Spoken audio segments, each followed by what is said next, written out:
And Allie, I think we're just about, Mark Good is morning. going to be able to join us today, but I have everybody else. Allie, I think we're just about, Mark Good is morning.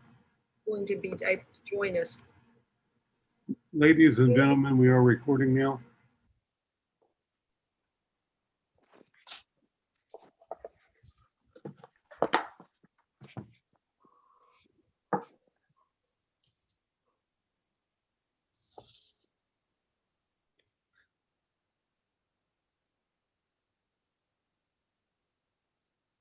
Well, why don't we go ahead and get started? But before we officially begin the meeting, I have a statement to read. Thank you for joining us for the MAPS 4 Citizens Advisory Board video conference meeting. We have a few announcements to make regarding the video conference meeting. Okay, well, you can come over. If the video conference is disconnected at any time during the meeting will be stopped and reconvened once the audio-video connection is restored. If communications are unable to be restored within 15 minutes, items remaining for consideration will be continued at 11:30 this morning on May 6, 2021 via video conference. The agenda and documents are located on okc.gov. To speak on a certain agenda item, please call or text your request in advance of the meeting to 405-205-4195. Include your name, the agenda item number, and the reason you would like to speak. Please submit your request prior to the beginning of the meeting to avoid receiving your request after your item has been considered. City staff will attempt to submit requests received during the meeting to process them to the meeting chair. To speak under comments by board staff and citizens, please call or text 405-205-4195. Please list your name, address, phone number, and the subject on which you wish to address the board. Thank you. So with that, I believe we have a quorum, so we will call the meeting to order. Okay, the first item of business, item number 2, is approval of the minutes from the April 1st, 2021 MAPS 4 Citizens Advisory Board meeting. Do we have a motion or a second? Great, we have a motion and a second. Please cast your vote.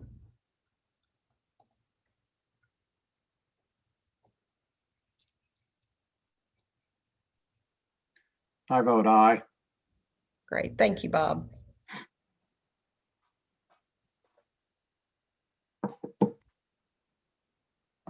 Mr. Pace, are you able to vote? Yes, I vote aye. I'm having trouble on PrimeGov, but verbally aye. Thank you. Okay, the motion minutes passed. Thank you very much. Okay, so next item on our agenda is receive the revenue and expenditure report ending March 31st, 2021. Madam Chair, as you said, you have your revenue and expenditures report in your packet for the period ending March 31st, 2021. On the revenue side, for the month, $9,228,007. Previous collections of $86,009,271, and total on revenue $95,237,278. On the expenditures for the month, $110,111. Previous expenditures of $440,444, and total of $550,555. And I'll try to answer any questions that anyone might have. And as I recall, that's an improvement, because as I remember correctly in previous report, we were, I think it was 7.3% below the target. So we're catching up. Excellent point that each month we have been gaining on this. And I have reason to believe that the April check that we will receive is even better. So I think we're slowly catching up on this. Outstanding. Spin, spin, spin. Okay, so we need a motion and a second to receive the expenditure report. Okay, do we have a, thank you. Cast your vote. I vote aye. I vote aye.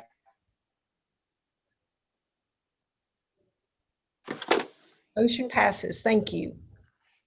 Okay, the next item for consideration is the recommendation of approval of professional services agreement with the Gooden Group, Inc., Project M4PR002, MAPS 4 Program Public Relations Media Consultant.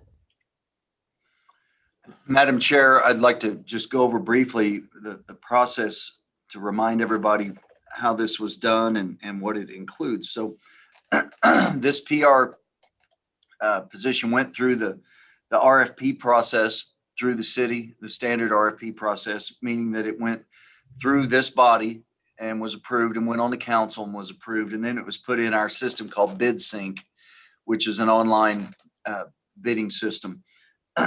We received 4 proposals. That was the Gooden Group, Jones PR, Anglin PR, and Freestyle Creative. There was a review committee that was assembled that included myself. It included Christy Yeager, our PIO officer, Assistant City Manager Laura Johnson, procurement representative, and 2 members from the Citizens Advisory Board were all on that committee.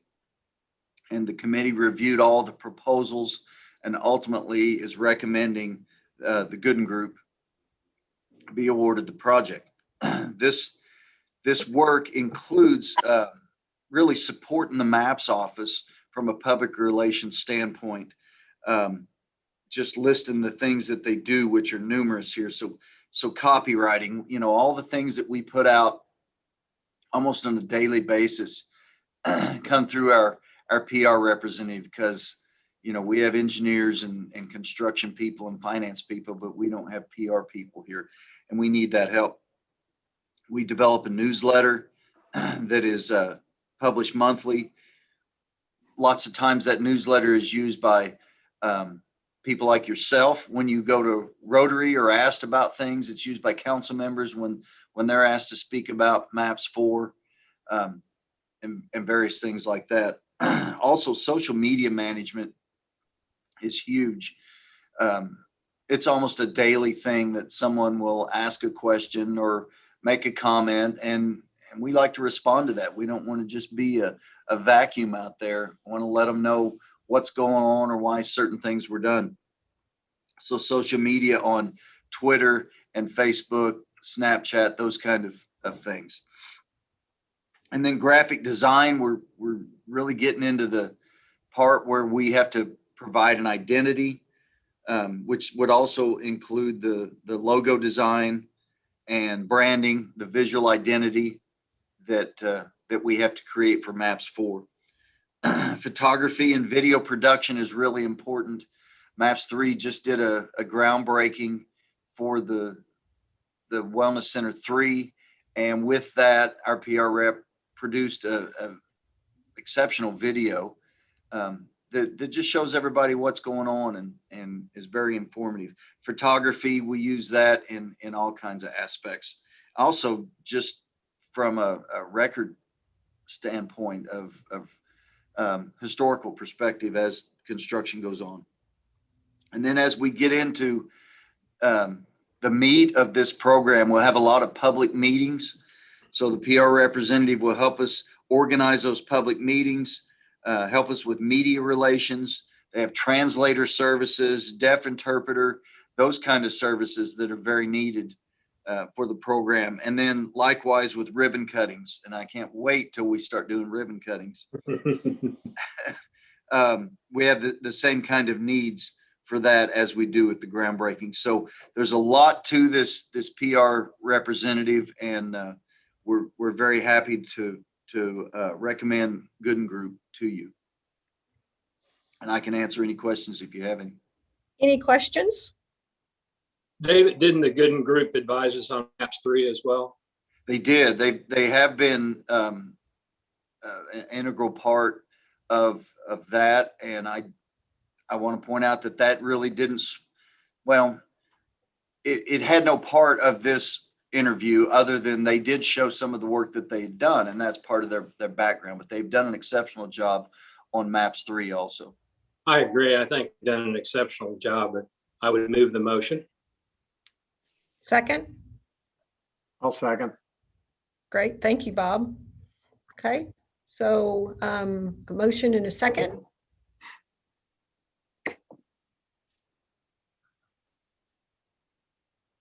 I vote aye. Okay. There we go. Now we're up. Wait, I never got an opportunity to, there we go. Okay.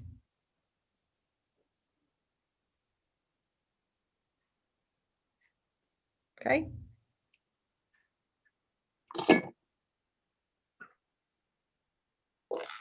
And if we're voting, I vote aye. thank you, Bob. Ms. Munoz, can you see your PrimeGov screen? Oh, are you Yeah, abstaining? it was taking a while to load, but yes. Okay, you're abstaining? Yes. Okay, There we go. Eric, thank you. The motion passes. Thank you very much. Thank you. So next on our agenda is item 5. So we are continuing with the presentations from ADG on giving us some of the detail and helping us kind of get a little deeper into developing out or the information and the facts that are going to be used to develop out the implementation plan. So with that, I believe that Jason Cotton is with us and will make a presentation. Thank you, Madam Chair. Good morning, board members. It's great to see everybody this morning. I'm going to try to share my screen here. I'm looking forward to the day when I don't have to say, can you see my screen? It's coming. Yeah, it's coming. Can you guys see that okay? Yes. Perfect. Okay, great.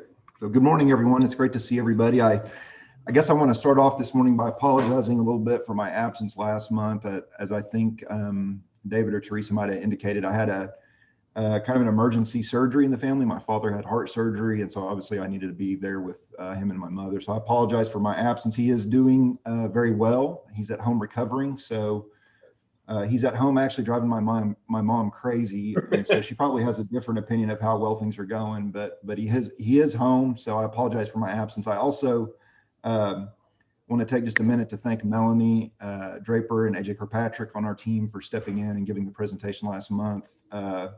In the days leading up to the meeting, we really, the schedule was evolving. And so I really basically had to dump the presentation in their lap last month. And so they did a phenomenal job, as they always do. They're a huge part of our team here at ADG. And I just want to, I guess, thank them publicly for their work last month and for stepping in and picking up the ball and running with it. So thank you guys. As Teresa indicated, we have another group of projects with us this morning, and so we're going to spend some time on each one of these and try to give you some more insight into them. The projects that we have with us this morning are actually from the community subcommittee, and so that's kind of how we've arranged these groups. I'm going to start the presentation really. Can you guys see that? Oh, I'm sorry. Give me just a second here.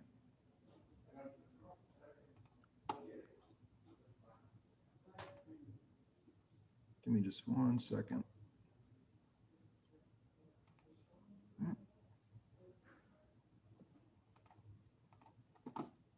Okay, can you see it again? There we are. Yep. Okay, sorry about that. So anyways, I'm going to start this presentation with, oh, good grief.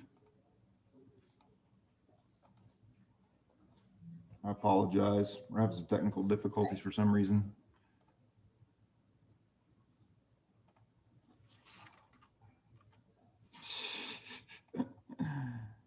I have no idea what's going on. Oh, give me just a second here. It really likes that. Help if I'm on the first slide, not the last slide. That's a bad thing about having them both. Can Same. you guys see that okay? Mhm. Yes? Okay, good. Yes. Okay, sorry about that.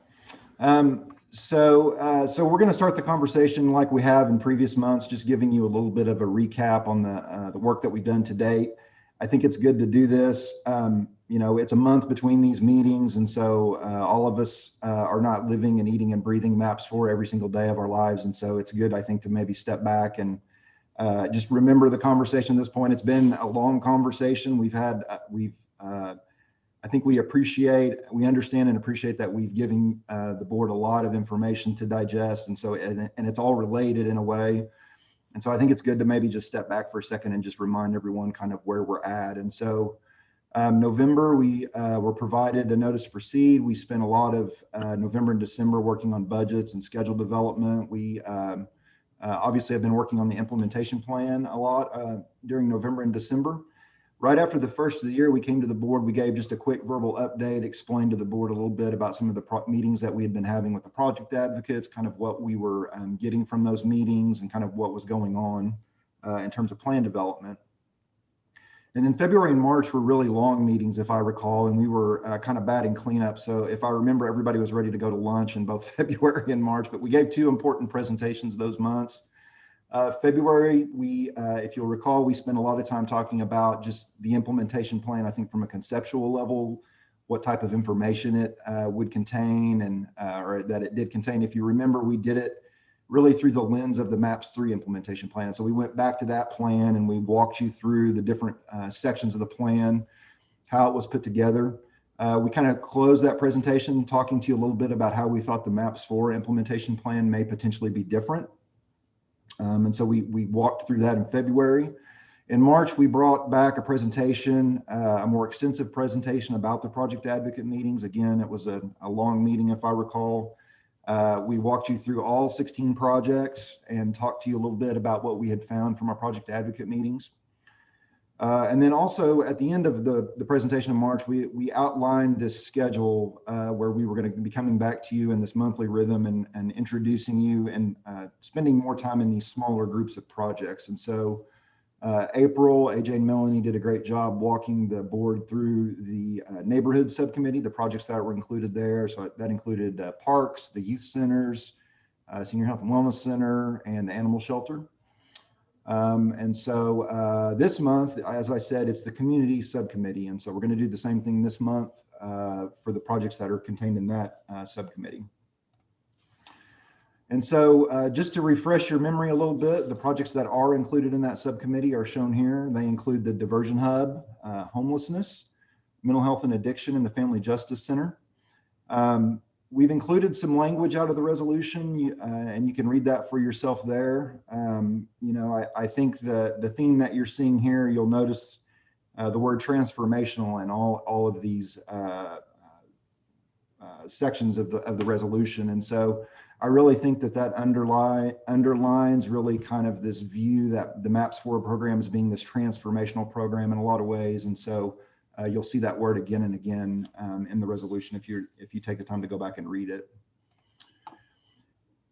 And so really we're just going to start out here with the Diversion Hub. And so you know, I think the best place obviously to start most stories is in the beginning. And while there's a lot of the projects and included in the MAPS 4 program that have a history that go way back before MAPS 4, but I think in reality, as it relates to this program, a good place to begin is the resolution. That was adopted by council, I think, in August of 2019. And so that's really where the story for these projects begins, at least as it relates to MAPS 4. And so I think it's good for us to return to that and kind of start the conversation there. You know, I'll tell you, the resolution has become kind of the Bible for the people at AEG that are working on this program. We read it every day. I would say every day I find some other piece of information in it that I didn't realize was there. And so I think we hopefully will have it memorized by the time this is all said and done. But so for the Diversion Hub, some of the language that's included in the resolution, obviously this idea of it being a transformational project. For the Diversion Hub, this is related to the criminal justice, the city's approach to criminal justice. Obviously, there's been a lot of attention on the Oklahoma County Detention Facility in the news in the last year or so. And so the Diversion Hub, you know, again, assisting low-level offenders, keeping them out of incarceration, helping them establish a more productive life. All of those things serve to diminish pressures on the Oklahoma County Detention Facility. And so obviously the resolution has some nod to that in its language. There's also language in the resolution as it relates to the Diversion Hub related to, and you'll see this again and again this morning, identification of operational funding. It mentions a non-municipal source. And then it also makes reference to an operating agreement, and that it needs to be established by a specific date, December 31st, 2026. There's a reference to the need for that operating agreement to include measurable benchmarks. And so that language, again, you'll see that in project after project. I think the December 31st date is mentioned a total of about 10 times in the resolution. And so that's something that you'll see again and again. As it relates to the Diversion Hub, the resolution also makes reference to a $20 million philanthropic donation to provide operational funding. And then there's also some language that references an MOU that, again, was to be secured prior to the vote, December 10th, 2019. So that's really where we start on this project. So some of the other details that we would share with you above and beyond just the resolution language. First and foremost, there are some things included in the resolution. I think that we can essentially mark off the list, things that have been accomplished. The MOU that's referenced in the resolution was actually approved by council on December 3rd of 2019, so right before the vote, the MAPS 4 vote. And the $20 million endowment that's referenced, that's also been established. That's been established with Oklahoma City Community Foundation. It was actually done in advance of the MOU. And so again, something else that we can mark off the list as having been accomplished. As we've said before, there has been some conversation about, I guess I don't know if it would be appropriate to say desire, but the benefit in locating this facility in close proximity to some of the facilities that you see here, namely the police headquarters, the municipal courts building, Oklahoma County Detention Center. These are all shown in gold on the image that you see on the right of the slide. It's not to say that it's a requirement. There are other locations probably in downtown Oklahoma City that could be feasible. But certainly with all three of these facilities being located in close proximity to one another, there has been a lot of conversation around this area of downtown Oklahoma City. So some other things that I just want to introduce to the board a little bit. There are some other things occurring in the area. There's demolition and removal of the old police headquarters and the old municipal courts building that is in process. So that would be the facility that's shown in red here on this slide. That's actually bidding. I think the bids might have actually opened up yesterday. And so assuming that council accepts those bids and that project moves forward, those structures will be gone before too much longer. So that obviously begs the question, what's left to do with this block? And so we have left the old city jail building shown in purple on the slide. There was a demolition application. I think that appeared before council in about January of this year. And council, there was a big long conversation about that facility, and council moved to basically defer that application until the end of the year, so the end of 2021. And so that's obviously part of the conversation. There was also conversation at council about parking needs in the area.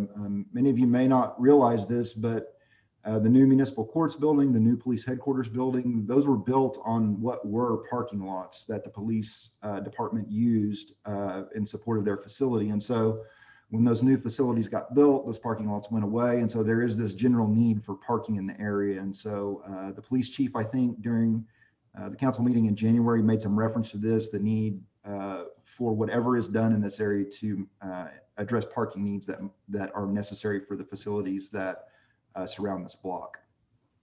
And so that's all been part of the conversation to this point. We've brought with us just a preliminary budget structure. This looks probably similar to some of the slides that we looked at that AJ and Melanie introduced you to last month. Again, some of the common budget categories that we see in a lot of these projects, you can see the budgets as we understand them today. You'll notice on this one in particular, there is no allocation for FF&E, and so that's something that's a little bit unusual. We have had some conversations with the Arnall Foundation, and they have expressed the ability potentially to participate financially in their own FF&E. And so that will obviously benefit the budget and allow the city to spend invest a lot more dollars into the building itself. And so that's a good thing for the project. So just like last month, we're going to spend a little bit of time showing you kind of what the duration of the project is as we currently anticipated. And so we've got kind of really some common phases that you probably saw last month, some time to establish an operator agreement, go through a site selection process, pre-design phase to select an architect, an engineering team, a design team, and then obviously the design of the facility, about 17 months is what we're anticipating.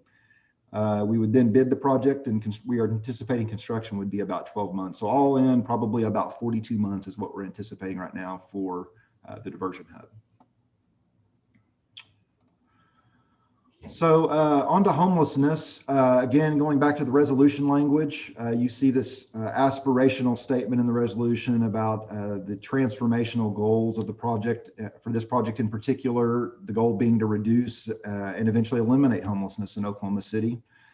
There's some reference in the resolution about a housing first strategy, providing affordable housing for a housing first strategy. And so for those that are not don't work in this realm, you know, I guess what I would say is when you see housing first in quotes, that means something very specific. And if somebody from Oklahoma City Housing Authority or Oklahoma Housing and Finance Authority was here, they'd probably do a better job of explaining this than me, but I'm going to make an attempt here. So housing first is really just a strategy that prioritizes establishing permanent housing for people who are experiencing homelessness first. And so some of the other programs and strategies that have been used previously, they require people experiencing homelessness to maybe have all of their other issues addressed, and including possibly behavioral issues and things like that.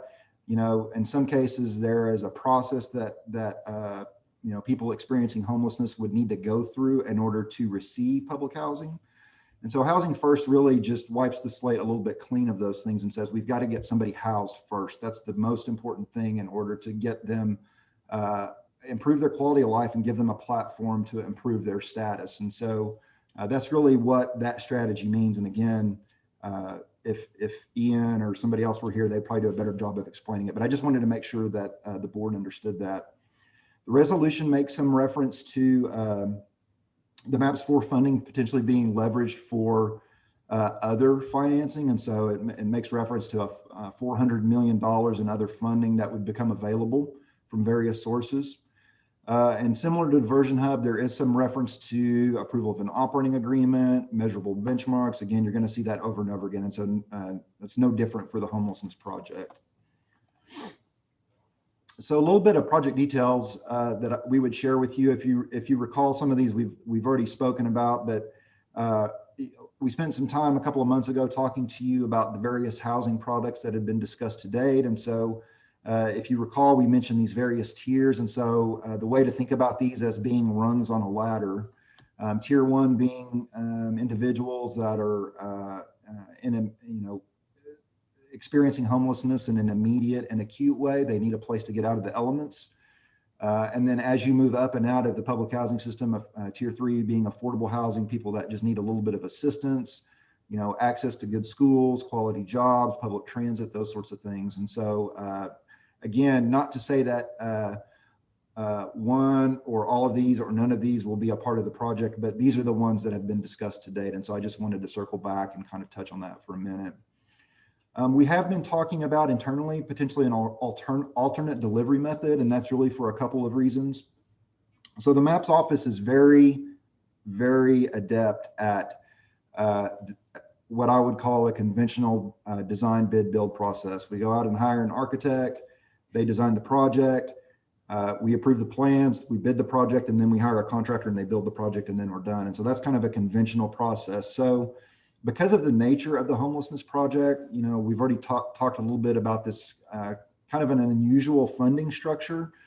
And also the fact that these projects, the very nature of the projects are a little bit different. Some of these projects are probably not going to be new construction. They're going to be renovation of existing housing. And so because of these things, we think maybe an alternate delivery method is something that should be considered. And so to this point, just to hit the high points of this, The delivery method that we're currently contemplating really includes 5 distinct phases. And so we're referring to these internally almost as grant allocations. And so we would place those in the implementation plan where we think they make sense. There would be an application process, a grant application process that agency or agencies would go through in order to secure the funding. And so in that grant application, they would identify for the city what type of housing they're intending to support with the funding and how they're intending to execute that work. And then once a grant recipient is selected, obviously that recipient would enter into an agreement or negotiate an agreement with the city of Oklahoma City. That agreement would obviously have to be done per the resolution requirements, the requirements about there being measurable benchmarks and those sorts of things. And then once that agreement's in place, the grant recipient would then move forward, go out and execute the projects.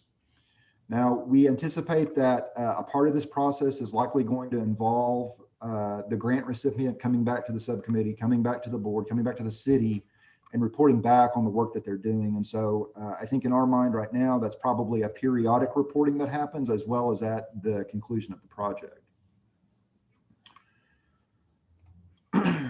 And so to give you an idea how this, obviously this graph that you see here looks a little bit different than some of the others that we've looked at thus far. With this being, approaching this as more of a grant, those dollars would be provided to another agency to move those projects forward. And so the city would probably be less involved in identifying exactly how those grant dollars are spent.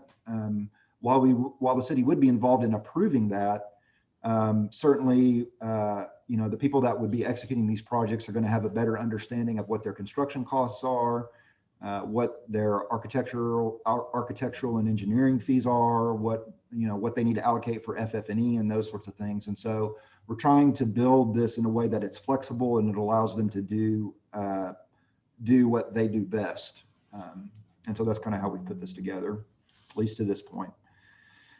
And so the schedule for, assuming that we move forward with this type of structure, the schedule would look something like what is shown here. And so obviously there'd be a little bit of time on the front to go through the grant recipient selection process. And so 4 months for that. We feel like a couple of months to allocate and obligate the dollars. And so you see that in that light blue color. And then really from that point forward, the grant recipient is going to be executing those projects. And so it's probably a little bit open-ended in terms of how long those might take. I think that we need to think about how long that execution might take in terms of setting the rhythm for the allocations. But assuming that we do, maybe a couple of years of project execution in order to get all the way through construction, I think we're looking at about plus or minus 30 months per allocation to get all of this work accomplished.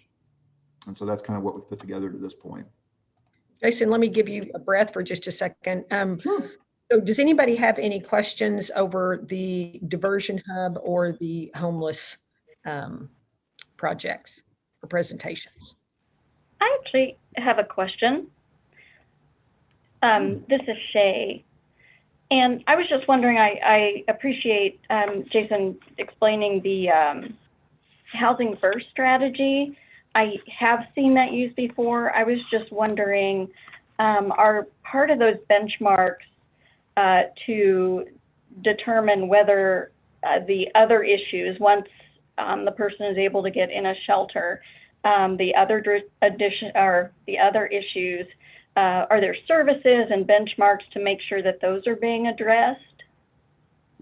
Yes, ma'am. One of the, we spoke about this a little bit, I think might have been a couple of months ago when we were kind of spending some time on each one of those tiers. I think almost all of the tiers, I think as envisioned, would involve wraparound case management type services. And so it's not to say that that's not a component of the project. It's a very important component, maybe one of the most important components. But, as I said, Housing First focuses on let's get them off the street first. That's the most important thing. Let's get them in a place that they're safe so that we can provide them the type of support that they need. And so, yeah, absolutely. I think that we will likely see that that's a part of those projects. Okay, thank you. Yes, Teresa, I have a couple of questions. Absolutely, Harry. The first, in regard to the demolition of the courts building, was that determined to demolish that building with a purpose in mind, or are they still, I mean, obviously from your comments, Jason, and the slides, yeah, obviously parking is a huge issue, and I'm sure that's being discussed, but so really my question is, has it been decided what they're going to do with it?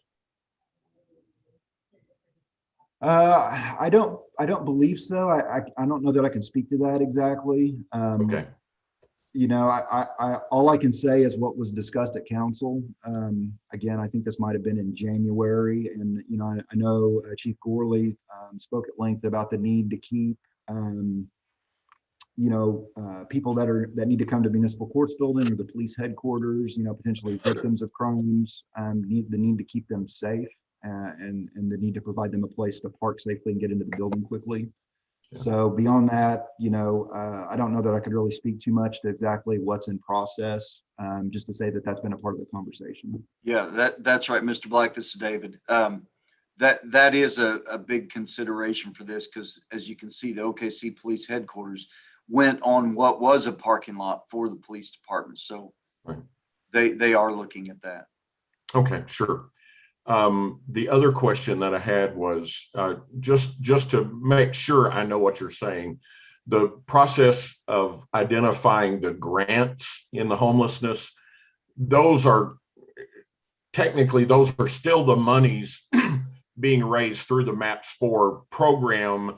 They will just be granted out to vendors or whoever that will apply to provide housing in some format to be approved by the Citizens Advisory Board et al.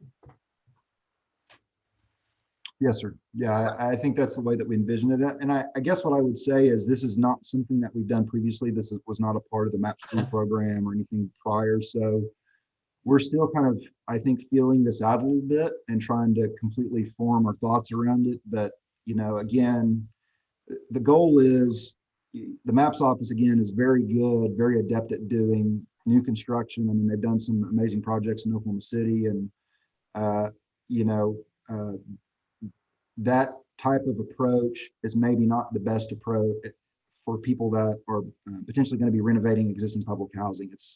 It's just a little bit different type of project. And so again, that's part of the reason, and again, the funding, I think. Jason, don't forget that the resolution specifically says that it will be used to leverage other funds. So that would be the goal, is that someone would come to us saying they can get funding if we provide the matching funds or something like that. No, I think it's a great way to express it. I just wanted to make sure that we weren't talking about other outside funds, although, as David just said, leveraging outside funds is a great way to multiply those resources.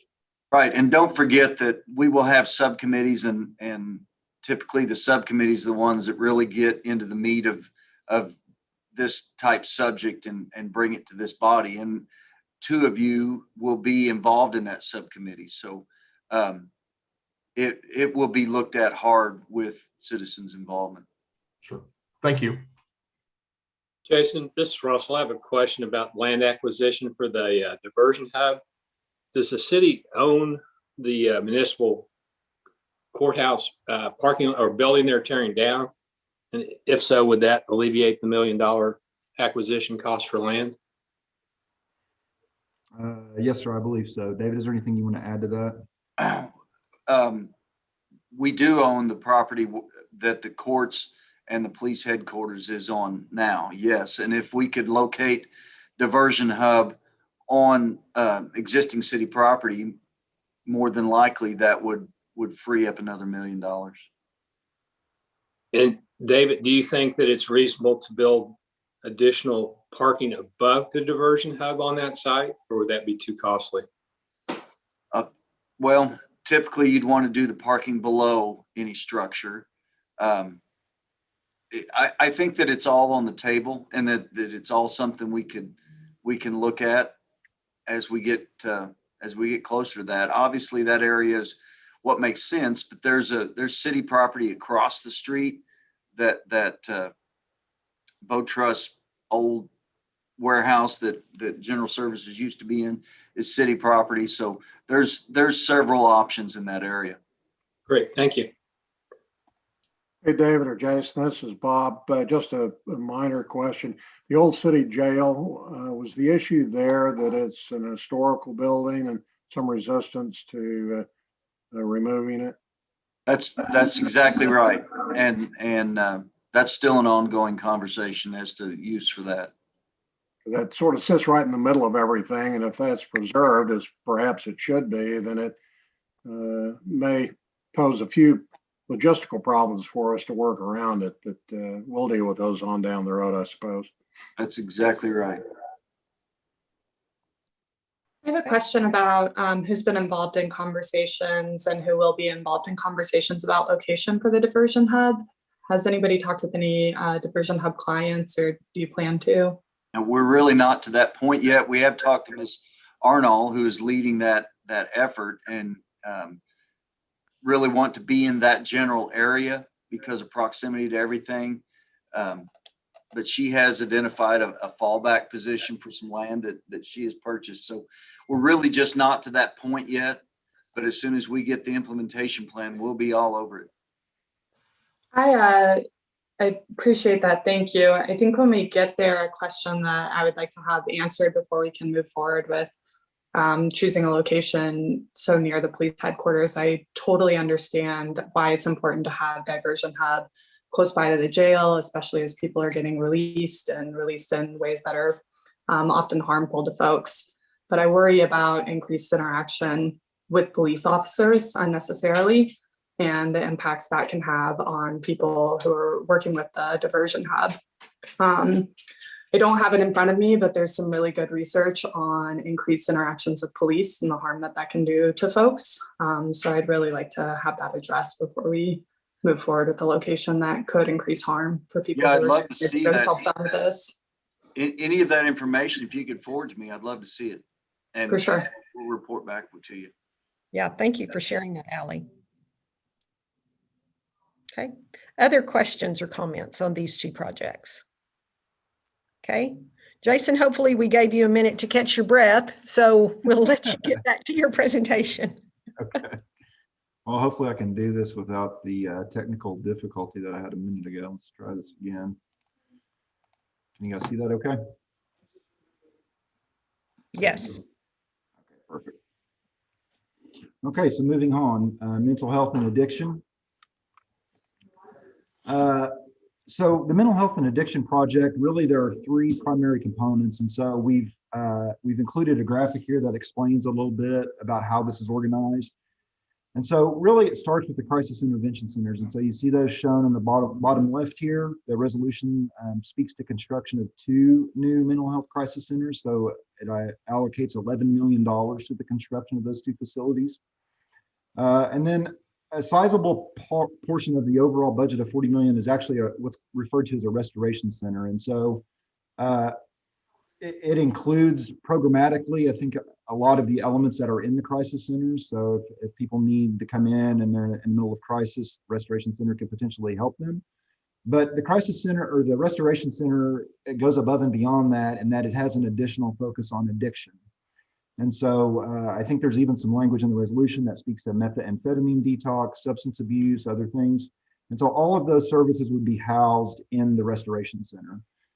The third component is transitional housing. And so it's really just for temporary housing for people that are experiencing mental illness or homelessness. Maybe they've transitioned out of a crisis intervention center or out of a restoration center. And so the transitional housing that would be constructed, $7 million is what's identified in the resolution. And the resolution has a lot of information in it, again, related to operational funding, to it coming from a non-municipal source, the need for operating agreements with measurable benchmarks. There's again this reference to this December 31st, 2026 date. And then there's also some language about the facilities being done in a way so that it prioritizes use by Oklahoma City residents. And so those requirements are, I think, listed underneath each one of these 3 components. And so the language in the resolution related to mental health and housing is somewhat lengthy, but I think in essence, this captures kind of what's in the resolution. So I'm going to take each one of these components kind of one by one and talk to you a little bit about what's included. And so, as I said, Restoration Center really, you can almost kind of think of it as a large-scale crisis center with a focus on addiction.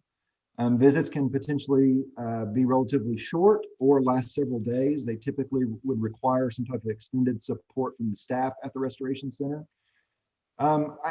There has been a lot of conversation at this point about proximity to other related facilities. So maybe supportive housing or transitional housing, as it's referred to in this presentation, or public inebriate would potentially be ideal.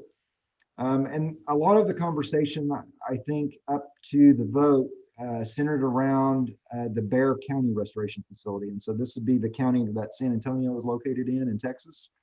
The program for that facility, you can see some images of that facility on the right side of this slide here, includes psychiatric care, substance abuse, general health care, transitional housing again, which we've already talked about a little bit. But one of the things that's unusual about, not unusual, but is really, I think, what we've heard is well done in terms of this facility and how it provides services, is that the Restoration Center in Bexar County is really part of what I would call a robust campus. And so we've provided some imagery here. This is actually an aerial image of a portion of San Antonio where these facilities are located. And so you can see all the facilities that are, again, somewhat related, all being co-located. And so the Haven for Hope campus that you see here shown in orange, that is a campus dedicated to addressing homelessness in San Antonio. The Restoration Center shown in green, which we've have been talking about here on this slide. There's a GI forum, which is dedicated to providing services to veterans of foreign wars. And then obviously Crisis Center, the purple that you see here. So again, a common element to the mental health and addiction program included in MAPS 4. And so we think that this model is something that should maybe be considered as we're thinking about locating these facilities. And so again, we're just bringing this to you as an example of how other communities have done this and done it well. As it relates to the Restoration Center, there are really, I think, to try to provide you some more insight into how that facility is organized from a programmatic perspective. The one in Bexar County actually includes a sobering unit. So this would be an alternative to jail, or the public inebriate. Maybe individuals would come and stay 1 to 12 hours, a place for them to hydrate and rest. There's also an extended observation unit, which is usually used for longer stays, so maybe up to 2 days, staffed by psychiatrists and other medical professionals. And then there's a detox unit, which is probably where the longer stays would occur, 5 to 7 days. Licensed chemical dependency counselors would be involved in staffing that. And so you can see really the services provided by the Restoration Center are really almost full spectrum. So moving on to the crisis intervention centers, as I think we've spoke about previously, the goals of the crisis intervention centers, again, to provide immediate needs for those needing stabilization. Maybe it's medication, maybe they just need to be seen by a physician. Not really, these facilities are not really intended for extended stays. So you can think of them as being, most stays being 4 to 5 days maximum. The majority of the stays would probably be more like 2 to 3 days. It is important to note that these facilities do currently have a 16-bed limit, and that stems from, again, someone that is in this profession could probably do a better job of explaining this, but my understanding is that basically stems from about a 1965 federal law, that the goal of the law was to decentralize mental health care. And so my impression is at that time, there were a lot of large institutionalized facilities where mental health services were provided.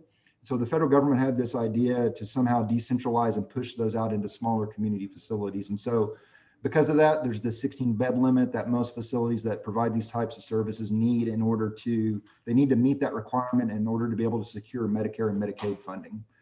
And so that'll be something I think that will impact the programming of this facility. Just to give you a little bit of insight into another facility, what I would call a peer facility, it's been discussed to some degree, the facility that's out at 2625 General Pershing. And so there's small map on the lower left there that kind of shows you where this facility is. It's located immediately adjacent to North Care. It's about an 18,000 square foot facility. It's actually owned by North Care. It's operated by the Oklahoma Department of Mental Health. And that facility actually includes a couple of different things. It includes a crisis response center, which is probably most similar to what these crisis intervention centers will look like. Again, it has the 16 bed limit, but it also includes a crisis stabilization unit. And so the floor plan that you see in the upper left-hand corner there, the portion of the building highlighted in red is associated with that crisis response center. Programmatically, the other end of the facility, the crisis stabilization unit, we've highlighted there in purple for you. And then you see all these gray areas in between. That's just some of the support spaces for the facility. So again, just trying to give you some insight into that project. That one was constructed in about 2013, about $6 million. And so adjusting for inflation, that facility today would be about $7.5 million probably. And so potential operators that we've discussed internally, obviously the Oklahoma Department of Mental Health, possibly the Mental Health Association, are people that could potentially operate this facility. And so obviously with partners like that, the need for state and federal funding will be critical in terms of supporting operations. Mental health. So the last piece of this, transitional housing. And so, as I said, these are primarily intended, I think, to be housing for people that might be transitioning out of a restoration center or out of a crisis intervention center. The example that we brought with us, we talked about a little bit earlier, the Bexar County facility. Obviously, they've done a good job of co-locating those. The housing, as I think have discussed it internally to this point, is probably like dormitory or efficiency style housing. So 200 to 300 square feet, a sink, a bed, a bathroom, pretty limited in terms of what's provided. We do feel like the operator would be selected through a competitive selection process. Oklahoma Mental Health Association is one that's been discussed to this point. I'm sure that there will be others that will come forward that be interested in supporting this facility. And again, state and federal funding will be critical to support those operations. And so we're providing you some preliminary budget information. This is a little bit different format. We've shown the budgets for all the projects kind of in tabular fashion almost. And so you can see kind of how those budgets are fleshing out right now. Obviously, the Crisis Intervention Center, the Restoration Center, and the Transitional Housing, they're going to have to carry some site acquisition costs. And so that will impact the budgets a little bit. But here you can see basically how we put those budgets together to this point. And then again, like we've done with the other projects, just a little bit of a snapshot of how these projects might move forward. We think based on what we know about the projects today, we feel like the Restoration Center, obviously there'll be some time on the front end for an operating agreement, site selection and acquisition. But really, once we get past that, things move forward pretty quickly, probably 54 months from start to finish. We think housing is potentially done a little bit quicker than that. And then the crisis center is quicker even still at about 43 months. And so those are kind of the project durations that we're anticipating as of right now. Teresa, is it okay if I move on to the next project, or did you want me to pause here for a minute, or? Why don't you go ahead and move on to the next project, and then we'll do questions at the conclusion of that. So the last project, Family Justice Center, most of you are probably familiar with this facility. I'm going to go back to the resolution language again, this aspirational goal of providing transformational services or sustaining transformational services that entity has been providing the city. This goal of constructing a new permanent family justice center, as you may recall from some of the presentations that were given to the board, the facility that they're in now was always intended to be a temporary facility. And so the goal of this project being to provide them a permanent home to provide their services. You'll see in the resolution, again, additional language related to operating agreements, measurable benchmarks, the December 31st date that we've already talked about at length this morning. And so that really kind of captures the essence of the resolution language for this project in particular. So some additional details we would provide you. I think some of these we provided previously, but the current facility, again, is located on the southeast corner of Northwest 11th and Hudson. It's highlighted there on yellow on the map at the right. And what I would say is that, at least our understanding to this point, is that the new facility is contemplated somewhere in the vicinity. And so that can mean a lot of different things, but we think it's somewhere close by. We have a anticipated program here. It's about an 80,000 square foot program. You can see some of the components that have been discussed to this point. A therapy and healing center, animal advocacy, medical services, a training center. So a lot of good things for people who need this agency to help them through the situation that they're in. We do feel like that at least the conversation at this point, if this facility does end up being located in close proximity to where it is today, there's probably going to be a need for structured parking. There will be a lot of parking needs for the facility.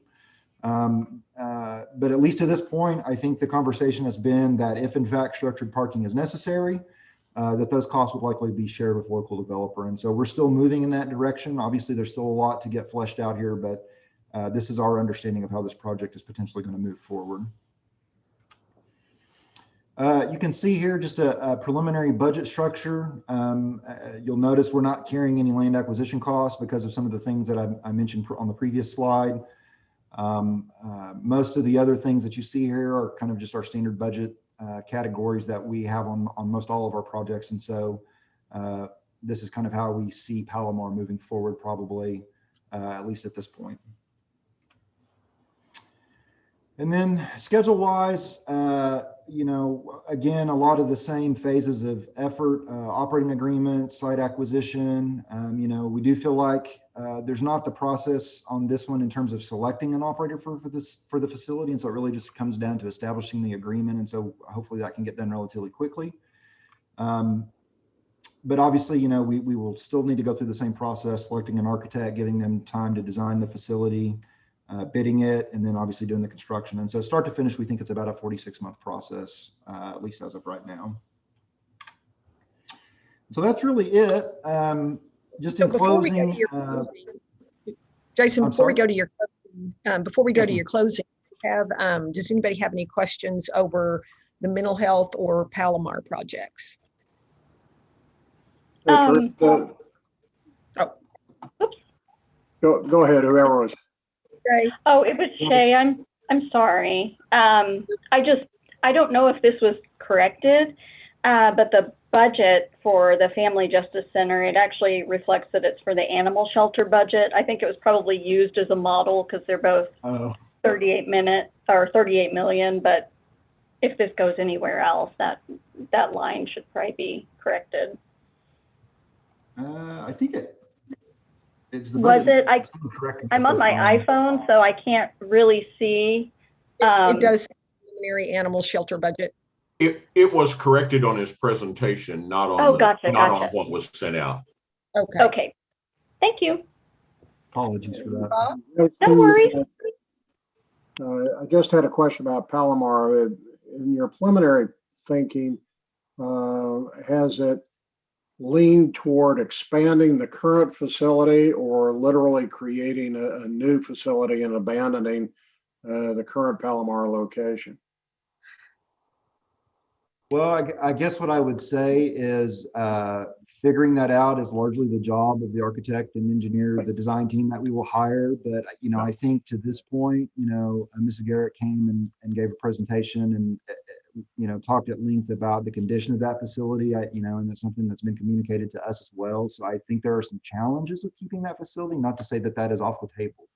Well, and I'll just add, Jason, that actually the owner of that building has other intentions for it. And so that's the reason that they have not invested in correcting some of the problems. So I think that I don't think that from the owner's perspective, the option of just expanding the current location is on the table. But again, that's something that we'll just kind of have to talk through. Those plans may have changed, but I think that's originally why the conversation has been focused on a new location. Okay, thanks.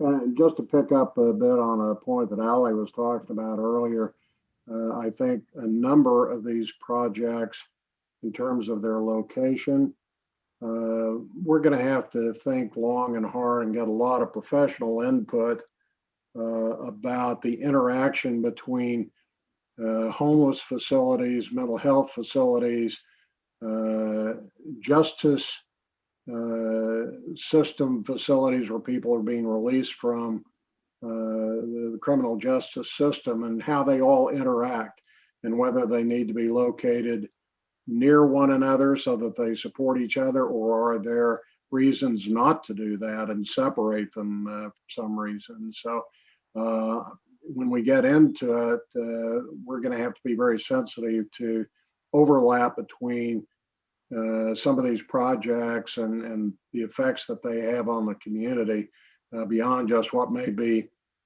within the purview of one of our subcommittees. Yeah, Bob, that's the very reason why they're all in the same subcommittee.